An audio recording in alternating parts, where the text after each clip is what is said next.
Bonjour, c'est Ursule encore. Alors, on est le 15 décembre 2020 et je viens sur la trompette une seconde fois aujourd'hui et je viens proclamer le retour de notre Seigneur Jésus-Christ. Amen. Alors, soyez bénis.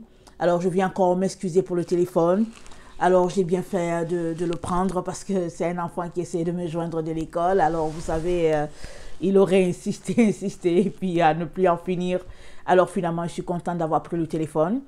Alors, je viens continuer sur la suite du message du Seigneur. Amen. J'étais en train de vouloir partager un rêve que le Seigneur m'a donné en 2004. Et puis, c'est très, très important que tu puisses l'avoir. Amen. Alors, dans ce rêve-là, on venait de déménager. Amen. On venait de quitter l'appartement et puis on avait changé et le quartier et tout cela. Alors, on était vraiment dans cette situation-là où on avait déménagé.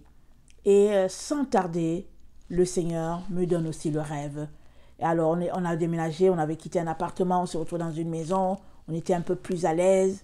Et puis bon, tout ce qu'on peut imaginer, ok? Alors, après ce rêve, amen, après que j'ai eu connaissance du rêve, j'ai aussi compris pourquoi le Seigneur me le donnait, amen, pour surtout me dire que, au fait, ce n'était pas tellement le temps pour que je puisse me réjouir ou bien arrêter ma veillée. Amen. Parce que quand on est un enfant de Dieu, on est toujours aux aguets. Amen. Parce qu'on ne sait pas quand est-ce que Jésus va venir. On est aux aguets. On ne vit pas de manière à se laisser aller. Amen. Alors on quittait l'appartement, on venait d'acheter une maison, alors je pouvais m'imaginer que, bon, au fait, les choses commencent à mieux aller, peut-être je pouvais m'imaginer qu'il fallait que j'aille sur le marché du travail, et puis toutes sortes de situations. Amen. Déjà, évidemment, c'était des situations qui, ça ne manquait pas de me traverser l'esprit. Amen. Ça fait partie de la vie, on se cherche toujours, jusqu'à ce qu'on finisse par écouter Dieu complètement. Alors, donc, ça faisait pas longtemps qu'on était dans notre nouvel emplacement. En tout cas, dont le Seigneur m'a donné un rêve. Et dans ce rêve-là, alors, je ne sais pas où j'étais. Je peux vous le dire que je ne sais pas où j'étais parce que je parlais de quelque part. Amen. Je parlais de quelque part. Moi, j'étais en sécurité à quelque part. Amen. Avec un groupe d'enfants, je préfère dire un groupe d'enfants. Et là, je vois des gens qui viennent cogner à la porte. Là où j'étais, de la position où j'étais, je les voyais. Des gens viennent cogner à la porte et ils étaient habillés. C'était des musulmans. Ils avaient leur banderole sur le front au nom de Allah. C'était des banderoles, excusez-moi. Les banderoles, c'était noir. C'était écrit au nom de Allah. Ils avaient des fusils en main. Et je savais que toute la ville de Québec était sous siège. C'était sous le contrôle des musulmans. Et c'est-à-dire le gouvernement avait changé, les choses avaient changé, et c'était les musulmans qui contrôlaient désormais le pays ou bien le monde. Je ne peux pas le dire plus, tout ce que je sais, c'est que c'était ça. Alors, ils étaient armés vraiment jusqu'aux dents. Alors, ils ont cogné à notre porte. Et évidemment, mon mari allait ouvrir. Et ils ont demandé à mon mari, où voulez-vous vous placer? Voulez-vous vous placer à l'endroit où on veut mourir pour Jésus, à l'endroit, à la ligne des chrétiens, ou bien à la ligne des non-chrétiens? Mon mari allait se placer à l'endroit des chrétiens. Amen. Et il y a des enfants qui l'ont suivi, un ou deux qui ont suivi. C'était un ou deux qui ont suivi. Et de là où j'étais, je criais, je leur disais, non, non, non, non. Je disais, oh chérie, ne te mets pas à l'endroit où on est chrétien. Mets-toi à l'endroit où on doit mourir pour Jésus. Parce que si tu te mets à l'endroit du chrétien, tu périras. Mais si tu te mets à l'endroit où tu vas mourir pour Jésus, ils vont juste te tuer, mais ils ne pourront pas t'enlever ce que tu as. Amen. Tu ne pourras pas t'enlever ton salut. Amen. Alors, donc mon mari, il sort, il va pour se placer au milieu, ok? Là où on est chrétien. Et moi, je lui donne cette information-là, de là où j'étais, et je sors du rêve. Je sors du rêve, il partait se placer à l'endroit du chrétien. Amen, c'est là qu'il partait. Est-ce qu'il a écouté mon conseil? Est-ce qu'il n'a pas écouté mon conseil? Toujours est-il que je sors du rêve. Alors, à chaque fois, je vais lui partager le rêve, mais je ne suis pas capable de le partager parce que le Seigneur il avait fermé ma bouche. Ma bouche était vraiment fermée, je n'arrivais pas. Je faisais toutes les autres choses, mais je n'étais pas capable de parler de ça en particulier. Alors, le jour où finalement il m'a libérée pour que je puisse lui partager cela, je n'étais pas capable vraiment de parler parce que tout ce qui sortait de moi, c'était des pleurs de lamentation, des pleurs de douleur, des pleurs vraiment d'un lourd fardeau. Ça sortait, je peux dire, de mon ventre. Ça veut dire que je pleurais, mais je ne sais pas comment vous l'expliquer. Les pleurs de la profondeur, là, c'est de ça. C'est comme ça que je pleurais. Et puis, mes larmes coulaient sans cesse. Ça coulait. Cette période-là, je ne faisais que pleurer. Alors, le Seigneur m'a dit, ça va arriver dans ce pays, le Canada. Et il m'a dit, mais si vous vivez pour mourir pour Jésus, alors ils ne vous auront pas. Par contre, si vous vivez en tant que chrétien, ils vont vous avoir. Parce que ce n'est pas les chrétiens qu'ils cherchent. Ils ne tuent pas les chrétiens. Ils tuent ceux qui vont mourir pour Jésus. On les tue. Amen. Et une fois qu'ils sont tués, alors le système sera contrôlé. Amen. Parce que c'est les chrétiens, ceux qui vont mourir pour Jésus, c'est eux qui dérangent le système. On va les tuer. Après, donc, tout le reste, ils appartiennent à Satan. Tout le reste, Satan va les avoir. Amen. Et ça, c'est une très bonne information pour toi et moi, parce qu'on a lu ce matin que dans Apocalypse 13, le verset 5, c'est dit, et il lui fut donné, je vais le relire encore, il lui fut donné une bouche qui proférait des paroles arrogantes et des blasphèmes. Et il lui fut donné le pouvoir d'agir pendant 42 mois. Et elle ouvrit sa bouche pour proférer des blasphèmes contre Dieu, pour blasphémer son nom et son tabernacle et ceux qui habitent dans le ciel. Il lui fut donné de faire la guerre aux saints et de les vaincre. Et il lui fut donné autorité sur toute tribu, tout peuple, toute langue et toute nation. Et tous les habitants de la terre l'adoreront, ceux dont le nom n'a pas été écrit dès la fondation du monde dans le livre de vie de l'agneau, qui a été immolé. Si quelqu'un a les oreilles, qu'il entende. Amen. Alors, le système va changer. Le leader politique, en tout cas, ils vont se déployer sur toute la terre pour contrôler la terre. Amen. Mais dans le rêve, ceux qui vont mourir pour Jésus seront tués. Allons-y, regardez Apocalypse 6, le verset 11. On va aller Apocalypse 5, pardon. Apocalypse 6, excusez-moi, le verset 11, le 5e sceau. Alors, c'est dit, le verset 9, quand il ouvrit le 5e sceau, je vis sous l'autel les âmes de ceux qui avaient été immolés à cause de la parole de Dieu et à cause du témoignage qu'ils avaient rendu. Ils crièrent d'une voix forte en disant, « Jusqu'à quand, Maître saint et véritable, tardes-tu à juger et à tirer vengeance de notre sang sur les habitants de la terre ?» Une robe blanche, le verset 11, fut donnée à chacun d'eux, et il leur fut dit de se tenir en repos quelque temps encore, jusqu'à ce que fût complet le nombre de leurs compagnons de service et de leurs frères qui devaient être mis à mort comme eux. Amen. Je vais m'arrêter là.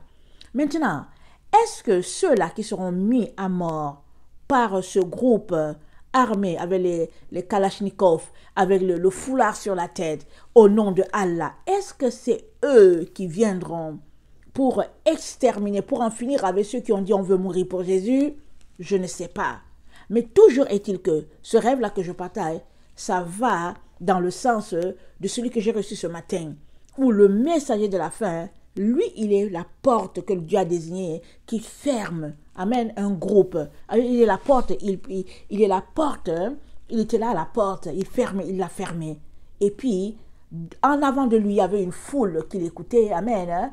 Et ces gens-là, était très attentif à ce qu'il leur donnait. Il était en train de leur donner les dernières consignes, les derniers préparatifs, amen, pour pouvoir passer par ces moments-là. Amen. C'est ça que je savais quand j'ai eu la vision, quand j'ai eu le rêve ce matin. Il était en train de leur parler vraiment en cercle, en intime, vraiment restreint, en train de leur donner le conseil.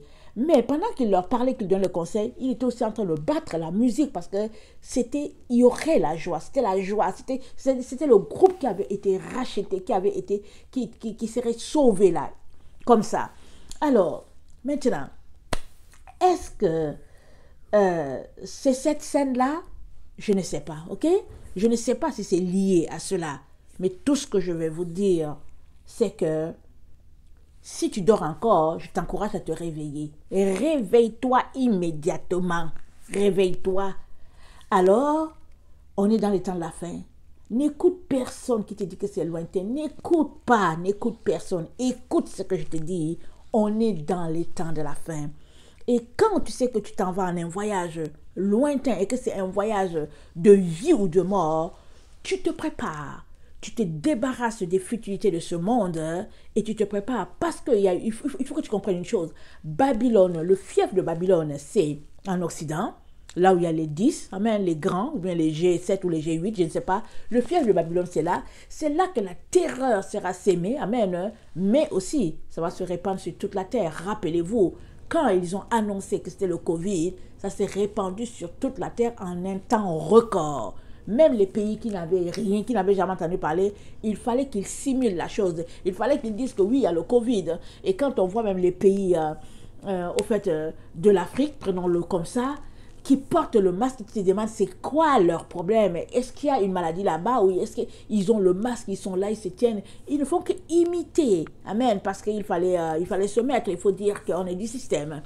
Alors, ne pense pas que tu seras épargné. Si le régime change sur la terre, que c'est un régime totalitaire et que finalement c'est les descendants de Ismaël qui contrôlent toute la terre, alors je peux te dire que ça va se répandre partout sur toute la terre. Prends l'exemple sur le Covid, comment la télévision s'est servie, ou bien comment le nouvel ordre mondial s'est servi de la télévision pour répandre l'information sur le Covid. C'est la même chose qui va se passer. Tu n'es à l'abri nulle part, tu n'es à l'abri qu'avec Jésus-Christ. Et Jésus-Christ nous a dit, dans Luc 21, on le lit souvent ce passage-là, et j'aimerais encore qu'on le lise parce que c'est un passage poignant pour notre temps, un passage qui nous montre que on n'a plus le temps, on n'a pas le temps à rêvasser, on n'a pas le temps de s'imaginer autre chose, on a juste le temps de se préparer. Dans Luc 21, dans le verset 34, Jésus-Christ nous dit quoi? Il dit, prenez garde à vous-même. Il te dit, prends garde à toi. Amen. Prenez garde à vous-même, de crainte que vos cœurs ne s'appesantissent par les excès du manger, du boire et par les soucis de la vie, et que ce jour ne vienne à vous à l'improviste. Car il viendra comme un filet sur tous les habitants de la face du ciel. Il viendra comme un filet sur tous ceux qui habitent sur la face de toute la terre. Écoute-moi bien, il viendra comme un filet sur la face de tous ceux qui habitent la terre. Amen. Veillez donc et priez en tout temps, afin que vous ayez la force d'échapper à toutes ces choses qui arriveront et de paraître debout devant le Fils de l'homme. Et on échappera comment? Comment échapperons-nous? Amen. Il n'y a que Jésus-Christ qui va nous faire échapper. Amen. Il n'y a que lui. Amen. Et il nous dit dans Malachie que le Messie de la fin vient nous purifier. Il nous purifie comme l'argent. Il nous purifie comme l'or afin que nous soyons capables ou bien afin que nous soyons habilités à présenter à Dieu des offrandes. Amen. Dignes de ce grand Dieu-là que nous adorons. Il est donc très important, mes frères et mes sœurs, que nous puissions nous arrêter et réaliser que c'est du sérieux. Ne prenons pas ça à la légère. Il y a toujours des gens qui aiment prendre les choses à la légère, qui se disent que bon Dieu est bon, Jésus son fils, etc., etc. Non, non, non, il n'est plus question de cela. Les temps ont changé. Depuis que le Covid a été annoncé, les temps ont changé. Et je ne le dirai pas assez, le Covid, c'est le premier malheur. Amen. Et on attend le deuxième qui est incessant, ça va se passer. Parce que les deux messages de la fin seront tués. Et on va les tuer. Amen. Et puis, quand ils vont le tuer, alors, ils vont établir leur régime, la totalitaire sur la terre. Ce sera vraiment quelque chose de terrible. Terrible. Amen. Hitler n'a rien fait. Et Ésaïe 6 nous dit ceci. Je vous encourage à lire Ésaïe, Jérémie avec Apocalypse. Ça se comprend très bien quand on les lit ensemble. Alors, Ésaïe 6 nous donne une information. Elle nous dit, le verset 10, « Rends insensible le cœur de ce peuple », Ésaïe 6, le verset 10. « Endurcis ses oreilles et bouche-lui les yeux pour qu'il ne voie point de ses yeux, n'entende point de ses oreilles, ne comprenne point de son cœur, ne se convertisse point et ne soit point guéri. » Je dis, jusqu'à quand, Seigneur? Il me répondit, jusqu'à ce que les villes soient dévastées et privées d'habitants. Écoute bien, les villes seront dévastées. Toi, là, qui es assis là dans Québec, là, ou bien dans Montréal, à Paris, à Londres, et puis à New York, Manhattan, je ne sais pas où est-ce que tu es assis, à Johannesburg et tout. Les villes seront dévastées, parce que les villes, c'est le symbole de Babylone. Elles seront toutes dévastées. Mais, avant que tu quittes la ville, là, en fuyant, là, il faut d'abord que ton cœur soit détaché de la ville. Parce que si ton cœur n'est pas détaché de la ville, tu vas toujours continuer de fonctionner dans le système, te disant que les choses vont s'améliorer, te rêvant que bon voilà, rêvant que oui, Dieu te voit, etc., etc. Alors qu'on est dans le temps du jugement. Amen. On est dans le temps où la vengeance de Dieu va s'exercer sur la terre, sur Babylone. Sur Babylone. Alors, ça dit, jusqu'à ce qu'il n'y ait personne dans les maisons, que le pays soit ravagé par la solitude, jusqu'à ce que l'Éternel ait éloigné les hommes, et que le pays devienne un immense désert. Et s'il reste encore un dixième d'habitants, ils seront à leur tour anéantis.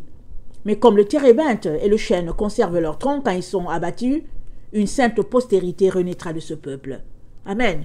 Le pays sera désert. Et où? Là où les deux messages de la fin vont faire le message. Ils vont le proclamer. Ça sera désert. Parce qu'il y a une grande confrontation là qui arrive. Et on a vu aussi, il y aura un autel en Égypte. Amen. L'autel qui va s'élever, un lieu, un tabernacle en l'honneur de notre Dieu, comment on appelle ça, des personnes qui vont l'adorer d'un cœur sincère. Dans tout ce méli-mélo-là, il y en a qui vont se concentrer vraiment à louer ce Dieu-là, à lui faire toute la place malgré tout ce qui se passe. Et puis, Apocalypse 11 nous dit ceci. En référence à Ésaïe 6, ça nous dit ceci. Le verset 11. Apocalypse 11, le verset 11. Après les 3 jours et demi, un esprit de vie venant de Dieu entra en eux. Ils se tinrent sur leurs pieds, et une grande crainte s'empara de ceux qui les voyaient. Et ils entendirent du ciel une voix qui leur disait « Montez ici !» Et ils montèrent du ciel dans la nuée, et leurs ennemis les virent. À cette heure-là, il y eut un grand tremblement de terre, et la 10e partie de la ville tomba. Écoutez, on a lu dans Ésaïe, c'était désert et tout, et puis il restait 10e d'habitants, et tremblement de terre, la 10e partie de la ville tomba. Finalement, on dirait qu'il n'y aura plus de ville là. Est-ce que tout le monde va mourir? Je ne sais pas. Mais toujours est-il que ce sera un temps de grande secousse, ce qui n'a jamais été vu sur la terre. Parce que Dieu est en train de se déployer, il est en train d'exercer son jugement sur ses ennemis. Il est donc très important que nous puissions nous préparer, parce que la sécurité, elle est uniquement en Dieu. Si Jésus-Christ est ton refuge, tu n'as pas à craindre. Tu n'as pas à craindre, parce que nous, on ne craint pas avec notre corps. Ce n'est pas ça qui est important. Ce qui est important, c'est l'âme. C'est là que nous mettons notre espérance. Parce que Jésus-Christ a dit quoi? Il a dit que certes, il a l'homme de gagner le monde entier s'il perdait son âme. Alors, nous sommes de ceux-là qui ne perdons pas nos âmes, alors nous travaillons d'arrache-pied pour que Jésus-Christ soit le fief, soit le centre de toute notre vie. Amen. Soyez bénis, je vous aime beaucoup, et Dieu davantage. Alors préparons-nous. Amen. Maranatha, Jésus revient. Amen.